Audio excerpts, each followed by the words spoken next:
Adik-adik, Assalamualaikum warahmatullahi wabarakatuh. Waalaikumsalam warahmatullahi wabarakatuh.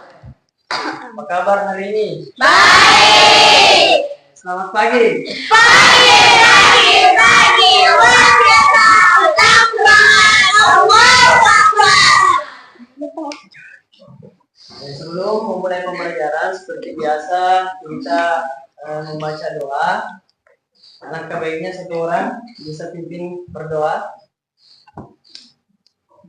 Gurunya duduk siap, gerak. Berdoa sebelum memulai pelajaran. Bismillahirrahmanirrahim. Rabbi zidni ilman warzuqni fahman.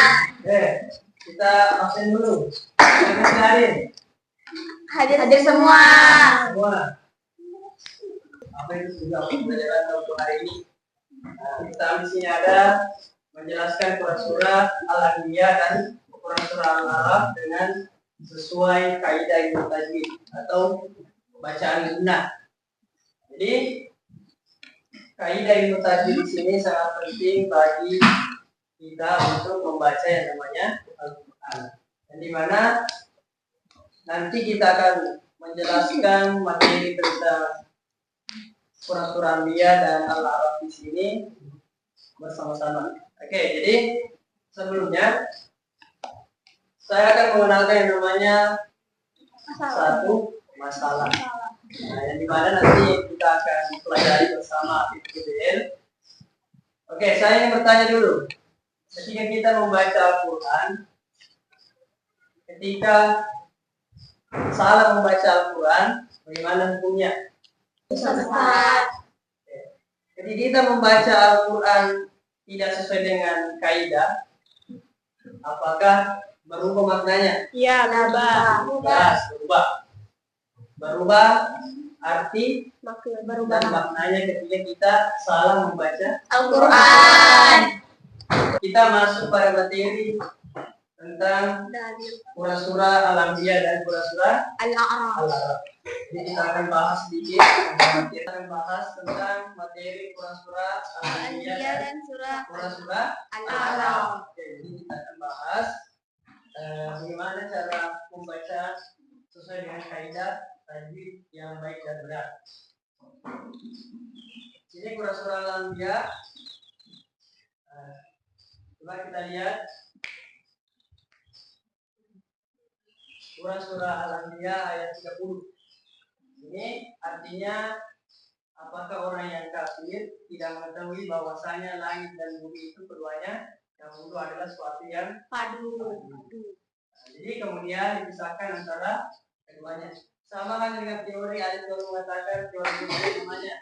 Jadi alam semesta ini terbentuk dari ledakan besar. Ini teori B.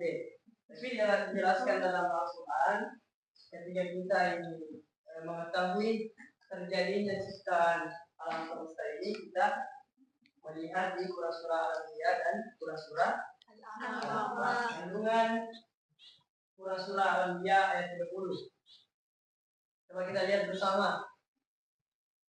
Ada pertama pentingnya air bagi Kehidupan. Jelas. Di alam semesta ini atau dunia ini kita memerlukan yang namanya air. Kehidupan. Selanjutnya ada teori Big Bang memiliki keterkaitan dengan ayat. Jadi ayat Al-Quran itu ada yang mengaitkan dengan teori Big Bang. Itu tadi bahwa alam semesta ini tercipta dari ledakan besar. Orang-orang musyrik Mekah waktu itu tidak memperhatikan Alam ini. Jadi alam semesta ini pada zaman dahulu itu dia tidak memperhatikan alam semesta ini. Dia hanya menjalankan kehidupannya saja. Tidak memperhatikan alam semesta ini, tidak menjaga alam semesta. Selanjutnya surah Al-Araf. Ini ketika Allah menciptakan langit dan bumi ada 6 Masa. Ada persamaan reaksi yang menentukan malam kepada siang yang mengikuti dengan cepat matahari, bulan dan bintang itu tunduk kepada. perintahnya. Jadi segala ciptaan dan urusan adalah menjadi artinya Allah Maha Suci Tuhan seluruh alam. Jadi penciptaan alam semesta ini oleh Allah Subhanahu wa taala ini tidak terlepas dari kekuasaannya. Kekuasaannya Allah Subhanahu wa taala menciptakan alam semesta. Selanjutnya isi kandungan surah Al-Araf. Pertama penciptaan langit dan bumi dalam enam masa. Ada yang tahu enam masa? Apa itu enam masa? Tahu? Allah lah yang menciptakan dan mengatur segala yang ada Di semesta. Jadi Al-Khaliq namanya, yaitu Maha Pencipta. Seluruh alam semesta ini diciptakan atas kekuasaan Allah Subhanahu wa taala. Yang ketiga, tidak ada yang luput dari kekuasaan Allah Subhanahu wa taala. Jadi kita sebagai umat yang beriman, kita beragama Islam itu mengakui bahwa kekuasaan Allah Subhanahu wa taala yang bisa kita sehingga kita bisa hadir di dunia. Selanjutnya kita masuk kepada pengertian apa itu guna. Guna artinya Dengung. Suara lembut yang telah tadi. Ada yang masuk dengan musyaddah artinya bertasydid. Ada guna musyaddah suara lembut yang keluar dari hidung apabila ada huruf nun bertasydid dan mim bertasydid dibaca dengung. Jadi kalau ada huruf nun bertemu dengan mim bertasydid maka hukumnya dengung. Tapi contohnya itu inna rabbahu jadi yawma idzin Al-Qadir. Jadi di sana ada wa man khafat Wa bimahu. Hukum awiyah itu mim Bertasydid. Hukum bacanya adalah Guna. Pengertian guna. Apa itu guna? Yaitu wajib dibaca dengung apabila Ada nun ayat mim dan mimah. Serta wajib mim bertasydid dan disebut guna.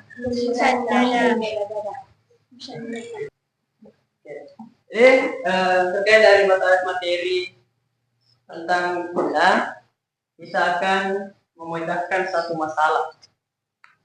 Jadi saya sudah siapkan di sini KPD-nya untuk anak-anakku sekalian nanti dipresentasikan atau dikerja pada kelompok. Jadi pembuatannya ini kita bisa menggunakan gawai.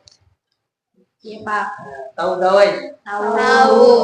Ini menggunakan gawai atau video atau infografis kita lihat dan dikerja di lembar kerja peserta. Jadi oke, saya bagikan.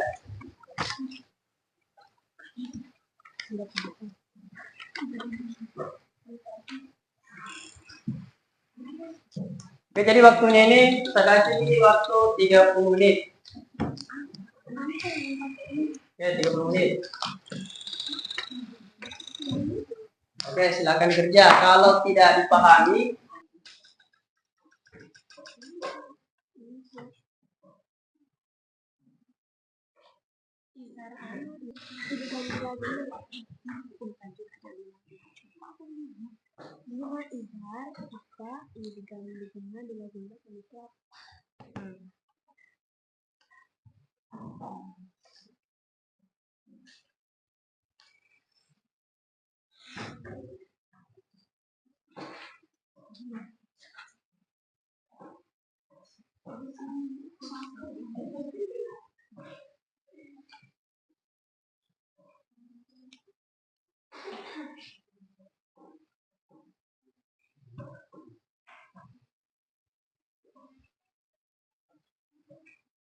sudah.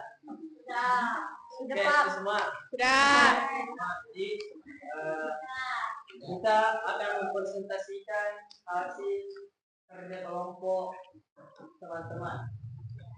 Jadi siapa kelompok pertama dulu? Ini Pak. Oke, silakan. Jadi kelompok 1. Silakan.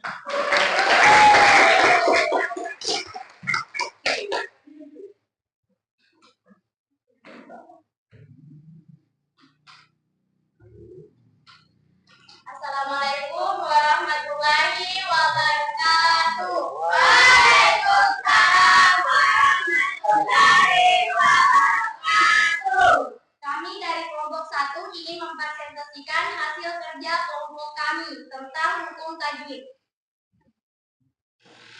Hukum tajwid adalah aturan-aturan atau pedoman yang digunakan dalam bacaan dan peralatan teks Al-Quran dalam bahasa Arab.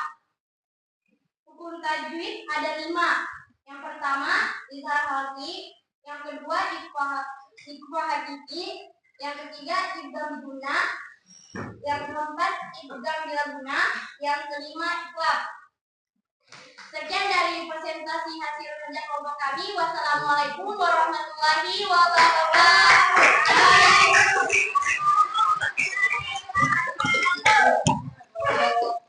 Dua.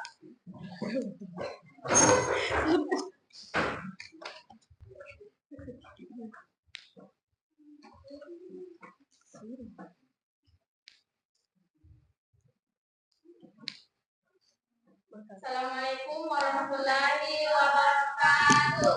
Waalaikumsalam warahmatullahi wabarakatuh. Kami ingin mempresentasikan hasil kerja kelompok kami, yaitu nomor 1, hukum tajwid khususnya bacaan guna. Nomor 1, izhar halqi yang artinya jelas. 2, ikhfa hakiki yang bacaan yang artinya sama. 3, idgham diguna yang artinya dengan dengung. 4, idgham bila guna artinya tanpa dengung. 5, ikhlas artinya bungkar. Hukum tajwid membantu pembacaan Al-Quran.